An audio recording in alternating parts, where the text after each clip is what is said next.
해외 지수부터 좀 살펴보도록 할게요. 다우가 어제 0.62로 마감이 되었고 나스닥이 0.95로 마감이 되었습니다. 제가 어저께 이야기해 드린 것처럼 다우와 나스닥 모두 하락이 나왔는데 소비자 물가 지수가 나올 때까지는 시장 자체가 약세에서 계속 움직일 수밖에 없다고 제가 그랬어요.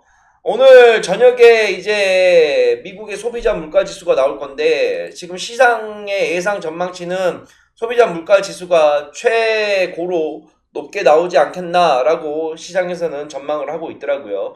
자, 소비자 물가 지수가 만약에 최고치로 달성을 하게 된다 그런다면 다우도 그렇고 나스닥도 그렇고 현재 구간에서부터 좀 더 빠질 가능성은 있습니다. 다만 여러분들 어제도 제가 이제 아침에 설명을 드렸다시피 소비자 물가 지수가 최고로 나와서 시장에 악영향을 미친다 하더라도 다우와 나스닥이 빠질 수 있는 폭은 제한적일 수밖에 없어요. 순간적인 폭락이나 며칠 횡보하는 모습이나 좀 안 좋은 모습이 나올 수 있을지언정 제가 봤을 때는 전저점까지 이탈하게 되는 모습, 우리가 생각하는 급락이나 그 모습까지는 나오지 않을 거라고 저는 생각을 하고 있습니다.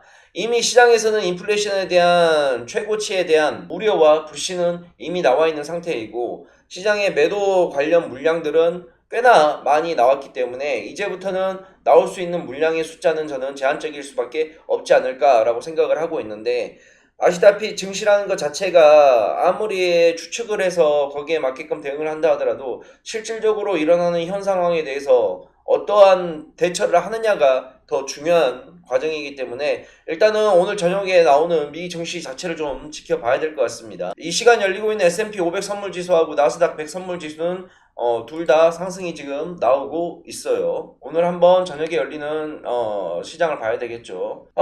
소비자 물가 지수는 지수대로 가고 그 다음에 지금 우리나라 증시에서 오늘 이벤트가 좀 있죠.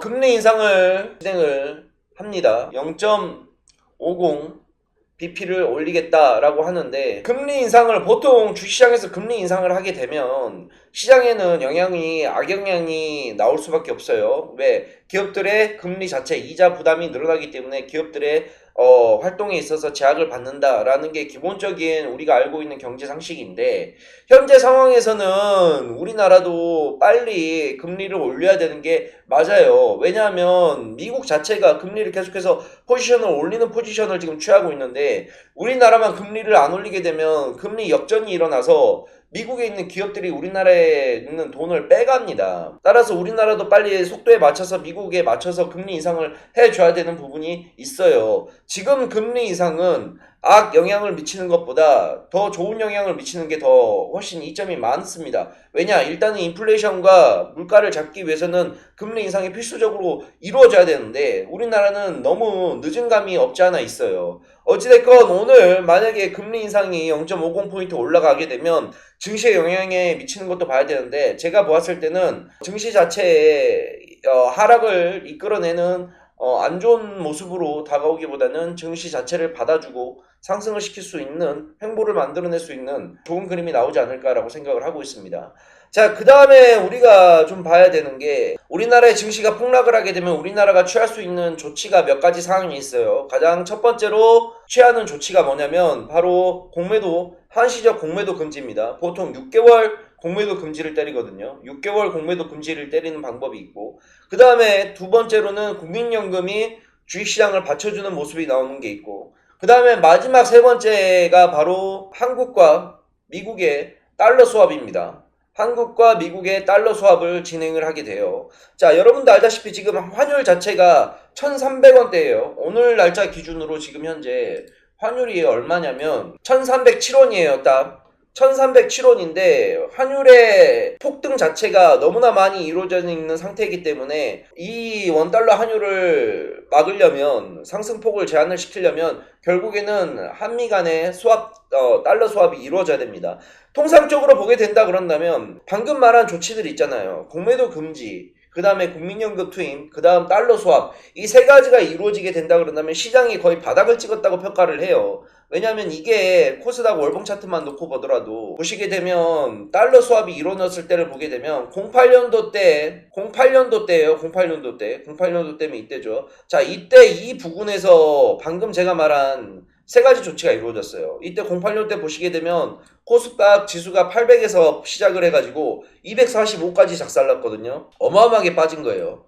지금 빠지는 거는 빠진 것도 아니죠. 이때 빠진 거 생각하면. 이때는 800에서 시작을 해가지고 245까지 빠졌기 때문에. 근데 이 거의 마지막 부근에서 방금 제가 말한 세 가지 조치가 이루어졌어요.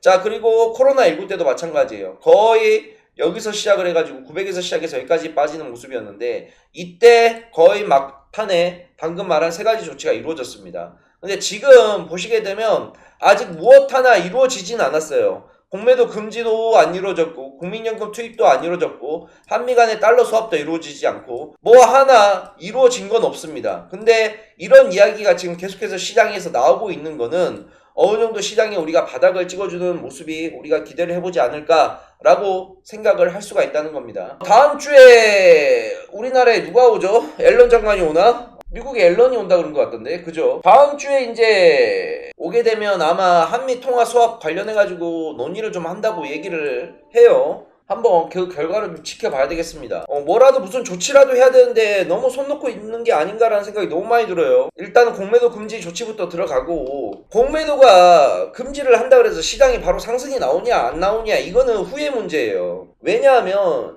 시장의 인식 자체가 공매도 금지를 시켜놔야지만 무분별한 매도 물량을 막아낼 수가 있다라는 인식 자체가 있기 때문에 투자 심리 자체가 회복이 되는 효과가 있어요. 투자 심리 자체가 회복이 되는 효과가 있기 때문에 그게 시장에 안정감을 줄 수가 있다니까요. 그래서 공매도 금지 조치가 그래서 필요한 거예요. 그래도 일단은 그 전까지 한 2달 전만 하더라도 아무런 소리도 안 나왔는데 최근에 들어서 계속해서 그런 소리가 들리는 거 보니 뭔가 액션을 취하려고 하기는 하는가 봅니다. 어제 시장이 코스닥이 또 2% 가까이 빠지게 되면서 거의 모든 종목들이 또 90% 이상의 종목들이 하락이 나오게 됐어요. 그래서 종목들이 죄다 또 한 번씩 싹 밀렸는데 그런데 전체적인 그림으로 놓고 보게 되면 6월달 이상만큼은 안 빠진다니까. 그러니까 너무 크게 걱정하지 마요. 최악의 경우에 6월달이기 때문에 6월달만큼은 시장이 꺾이지 않는다라는 전제 조건 하에 매매를 진행하고 버텨야 되는 구간입니다. 아시겠죠? 아 제발 뭐라도 좀 해라. 진짜 손 놓고 있지 말고 공매도 금지를 때리던지 연금을 투입시키던지